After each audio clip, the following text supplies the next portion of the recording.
पुरणपोळीपेक्षाही टम्म फुगणारा हा आलू पराठा ना आपण घरीच एकदम सोप्या पद्धतीने बनवू शकतोय।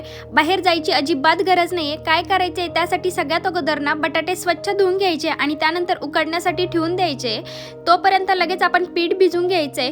पिठामध्ये ना थोडंसं मीठ टाकून घ्यायचे आणि हळद नक्की टाका, याने ना आपल्या पराठ्याला कलर खरंच खूप छान येतो।